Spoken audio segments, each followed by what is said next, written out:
একটা গ্রাম, একটা স্টেশন, আর একের পর এক নববধূর মৃত্যু। কে এই খুনি? কেনই বা সে নববধূদেরই বেছে নিচ্ছে? এই রহস্যের নাম ওদেলা রেলওয়ে স্টেশন। বৃষ্টি ভিজা এক সকালে থানায় আসে একটা মেয়ে। তার সারা শরীর কাদায় মাখা, হাতে একটা কাটা মাথা। তা দেখে থানার সকল পুলিশ অফিসার ভয়ে আতঙ্কিত হয়ে যায়। মেয়েটি কাটা মাথাটি টেবিলে রাখে। এই মেয়েটির নাম রাধিকা। পুলিশ জানতে চাইল বডিটি কোথায়।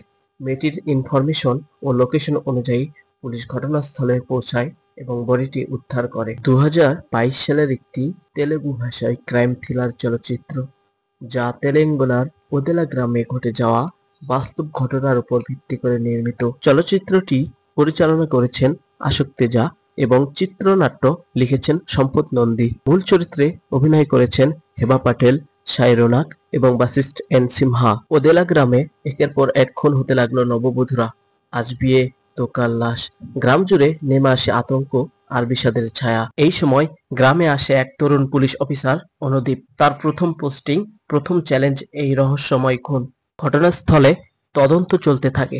সবাইকে জিজ্ঞাসাবাদ করা হয়। সন্দেহ হয় এলাকার কিছু বখাটে ছেলেদের উপর, যারা ইতিমধ্যে এই নববধূকে উত্ত্যক্ত করত। তাদের রিমান্ডে নেওয়া হয়। পরদিন সকালবেলা থানায় ফোন আসে, আরো একটি খুন। পুলিশ ঘটনাস্থলে পৌঁছালে দেখতে পায় ঠিক আগের মতো হত্যাকাণ্ডের মতোই সেম ভাবে এই খুনটিও করা হয়। প্রথমে ধর্ষণ ও হত্যা। পুলিশ বুঝতে পারে এটি কোনো সাধারণ মানুষের কাজ নয়। পুলিশ আরো সতর্ক হয়। এরই মাঝে গ্রাম প্রধানের মেয়ের বিয়ে ঠিক হয়। ধুমধাম ও আনন্দের সহিত বিয়ে হয়। তবুও সবার মাঝে একটা আতঙ্ক থেকেই যায়। তাই তারা বিয়ের রাতে বাহিরে সবাই পাহারা দেয়। ভালোভাবে রাত কেটে যায়। পরদিন সকালবেলা নববধূ তার বান্ধবীকে বিদায় জানাতে রেল স্টেশনে যায়। পুলিশ সবকিছু নর্মাল ভাবে। হঠাৎ পুলিশ দেখে নববধূ গায়েব। পুলিশ কনস্টেবল ইনফর্ম করে অনুদীপকে।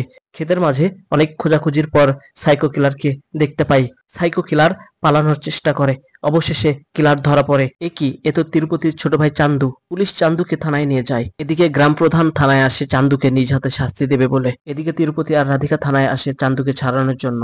কিন্তু পুলিশ অফিসার অনুদীপ বলে, তোমার ছোট ভাই গ্রাম প্রধানের মেয়েকে ধর্ষণ ও হত্যা করেছে, তাই গ্রাম প্রধান ওকে নিয়ে গেছে নিজ হাতে শাস্তি দিবে বলে। এদিকে গ্রাম প্রধান চান্দুর হাত পা কেটে দেয় তার রাগ মেটানোর জন্য। ঘটনাস্থলে তিরুপতি ও রাধিকা আসে এবং অনুরোধ করে চান্দুকে ছেড়ে দেওয়ার জন্য।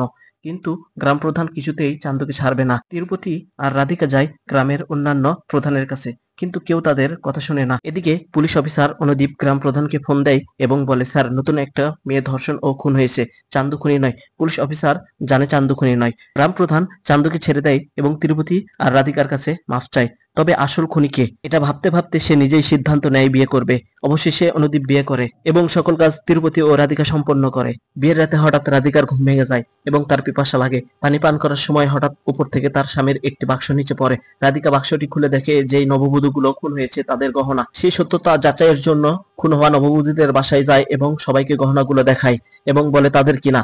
রাধিকা সব সত্য উদ্ঘাটন করে এবং পুলিশকে ফোন দেয় এবং বলে খুনি আর কেউ না, তার স্বামী তিরুপতি। রাধিকা তিরুপতিকে খুঁজতে থাকে। অবশেষে রাধিকা তার স্বামীর কিছু কাপড়, তাদের পোশাক, কুকুরকে সকালে কুকুরটি তিরুপতির কাছে নিয়ে যায় এবং তার স্বামী নববধূকে হত্যার চেষ্টা করছে। রাধিকা চিৎকার চেঁচামেচি করলে তিরুপতি রাধিকার কাছে আসে এবং রাধিকাকে বলে, তোর জন্য আমি এসব করেছি। তিরুপতি ও রাধিকার যখন বিয়ে হয়, বাসর রাতে তিরুপতি মিলিত হতে চাইলে রাধিকা দ্বিমত প্রকাশ করে। তিরুপতি বুঝতে পারে রাধিকা তাকে ইগনোর করছে। মূলত এখান থেকেই তিরুপতির রাগ এবং সে শপথ করে সকল নববধূদের ধর্ষণ করবে। তিরুপতি রাধিকাকে লাঠি দিয়ে আঘাত করে এবং আবার নববধূকে ধর্ষণের চেষ্টা করে। তখন রাধিকা পাশে থাকা একটা কোদাল দিয়ে তিরুপতির মাথাটা আলাদা করে দেয়। গল্পের শুরুতে দেখানো কাটা মাথাটা হলো তিরুপতির। এভাবে রাধিকা শেষ করে এক ভয়ঙ্কর অধ্যায়। নববধূদের আত্মা যেন শান্তি পায়। ওদেলা গ্রাম ফিরে পায় শান্তি। সত্য কখনো চাপা থাকে না। একজন নারীর সাহসী পারে অন্ধকারকে জয় করতে। এই গল্প সাহসিকতার। এই গল্প ওদেলা রেলওয়ে স্টেশনের।